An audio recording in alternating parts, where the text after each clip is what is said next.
Ok, gente, vamos começar então calculando o momento linear de um conjunto de N partículas, né?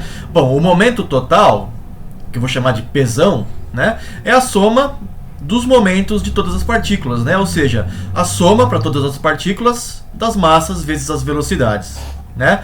E eu vou usar o que a gente viu no último vídeo, que a posição é igual à posição do centro de massa mais a posição relativa ao centro de massa. E, portanto, derivando em relação ao tempo, né, eu sei que a velocidade da partícula é igual à velocidade do centro de massa mais a velocidade relativa ao centro de massa. Né? E agora eu vou separar essa soma aqui em duas. Né? A primeira parte, a soma de para todas as partículas mα, velocidade do centro de massa, mais mα, velocidade relativa.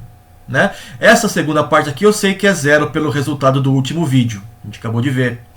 Já aqui eu posso colocar a soma das massas, né, entre parênteses, ou seja, colocar a velocidade do centro de massa em evidência. Isso daqui nada mais é do que a massa total. Né? Concluindo, então, eu sei agora que o momento total é a massa total vezes a velocidade do centro de massa, que eu posso também chamar de um Vzão. Vzão igual a Rzão ponto. Né? Essa equação me diz que eu posso tratar o sistema de partículas como uma única partícula centrada no centro de massa, com a massa total do sistema, e se movimentando com a velocidade do centro de massa. Tudo bem? É um resultado importante e uma propriedade importante do centro de massa. Né?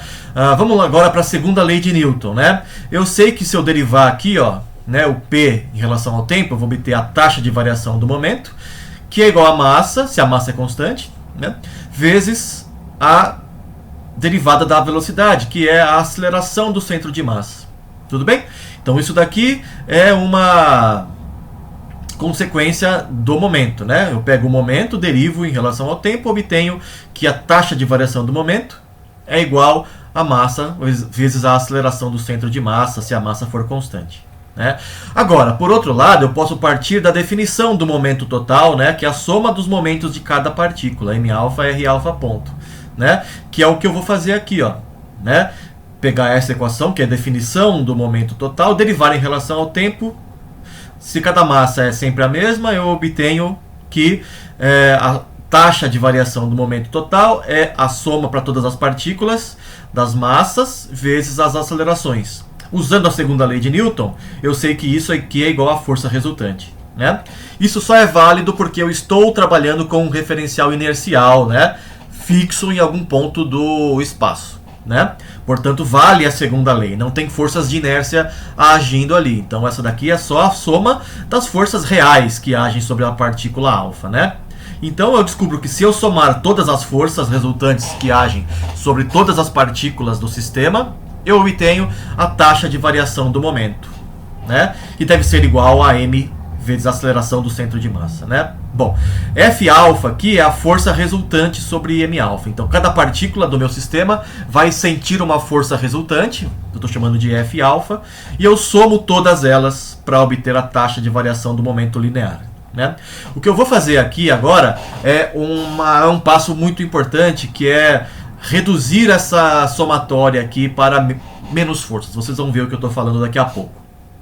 Então, ó, o que eu vou fazer é escrever a força que age sobre uma partícula, né, Fα, como uma força resultante externa, mais uma resultante das forças internas devidas às demais partículas. Tá? Vou tentar explicar isso melhor com essa figura. Aqui eu tenho a partícula alfa, que eu estou interessado para cada um dos termos, né, dessa soma aqui, né? Tudo bem? Ela sente uma força externa, resultante de forças externas. Pode ter uma mola presa a algum ponto, a partícula alfa, pode ter o campo gravitacional, pode ter um empuxo de alguma coisa, pode ter um agente externo aplicando uma força sobre essa partícula alfa e apenas sobre ela.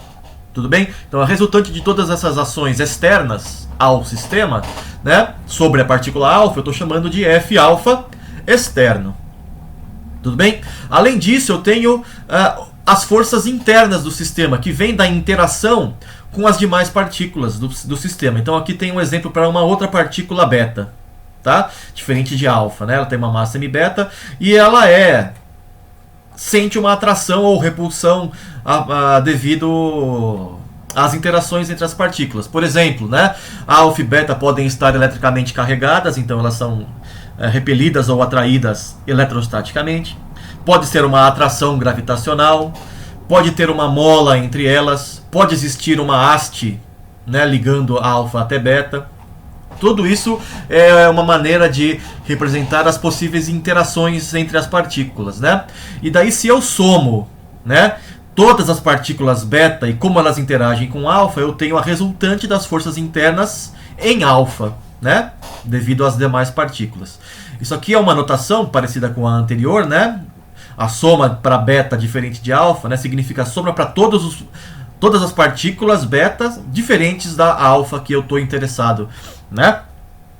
Além disso, ó, a terceira lei de Newton me diz o seguinte, que as forças alfa beta e F beta alfa são de mesmo módulo e sentidos opostos, dirigidas na linha que une alfa até beta, né? Ou seja, F alfa beta é igual a menos F beta alfa, além de elas estarem na linha de ação que vai de alfa até beta. Tudo bem? Ok, então agora eu vou pegar a expressão para a taxa de variação do momento, que é a soma de todas as forças, e trocar essa força aqui, que é a força sobre alfa, por essa expressão, separada em externa e interna, que é o que eu fiz aqui, ó, tá? Né? A taxa de variação do momento é a soma de todas as forças resultantes que agem sobre alfa, que é a soma das forças externas sobre alfa, mais as forças internas, né? E agora eu posso separar isso aqui em duas somas, né? A resultante das forças externas total do sistema para todas as partículas alfa, e vou chamar isso de força externa resultante, né? F externo. A outra vai me dar uma soma dupla aqui, ó, né? É a soma para todas as partículas alfa e para todas as partículas beta diferente de alfa, né, e as forças F alfa beta, né? Deixa eu voltar um pouquinho, que eu acho que eu acabei não falando, que a notação para essa expressão F alfa beta é a força em M alfa devido a M beta, né? Ou seja, a força que beta exerce sobre alfa, né? E F beta alfa é a força que alfa exerce sobre beta. Tá? Então eu tenho nessa expressão para taxa de variação do momento essa soma dupla aqui, ó. É como se você estivesse em Python fazendo dois for, né?